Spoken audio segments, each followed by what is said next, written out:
ഇട്ടിട്ടുണ്ട്. ഇതിന്റെ ബോട്ടലിന് ഒരു ഓപ്പണിങ്ങും ഇല്ല. അപ്പൊ നമ്മുടെ പിർഷർ വില്യംസ് ഇവിടെ പൊട്ടിച്ച് ഗൈസ്.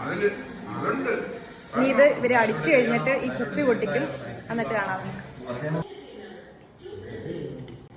ഒരു നല്ലൊരു പേരന്റെ ഫ്രൂട്ടി ചീന മണം വരുന്നു.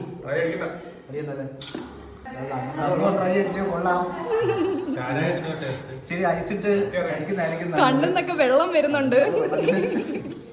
വാറ്റിന്റെ ടേസ്റ്റ് എന്നാണ് ഇവര് പറയുന്നത്. അപ്പൊ ആദ്യമായിട്ടുണ്ട് കുപ്പി, അതിൻ്റെ അകത്ത് പേര് കിടക്കുന്നുണ്ട്. ഇളകി വരത്തില്ല. ഇതാ അത്യാവശ്യം വലിയൊരു പഴം തന്നെയാണ്. ഇവിടെ സ്റ്റക്കാണ്. എനിക്കൊരു തേനിന്റെ മണം ഇല്ലേ? അപ്പൊ നമ്മളിത് പൊട്ടിക്കാൻ പോവാണ് ഈ കുപ്പി. ഇതിന്റെ അടിഭാഗത്തൊന്നും അങ്ങനെ പ്രത്യേകിച്ച് ഒരു ഓപ്പണിംഗ് ഒന്നും ഇല്ല. നമുക്ക് അവിടെ കൊണ്ട് പൊട്ടിച്ചു നോക്കാം. ഇത് പെട്ടെന്ന് പൊട്ടോ ഇല്ലയോ എന്ന് നോക്കാം.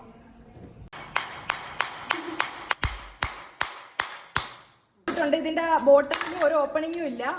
ഈ കുപ്പിക്കകത്ത് പേര് ഇട്ടിട്ടുണ്ട്. ഇത് നമ്മള് നല്ല കഴുകി വൃത്തിയാക്കി എടുത്തിട്ടുണ്ട്.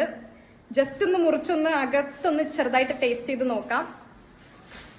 ഇതാണ് മുറിച്ച അകം. ടേസ്റ്റ് ചെയ്യുവാണ്.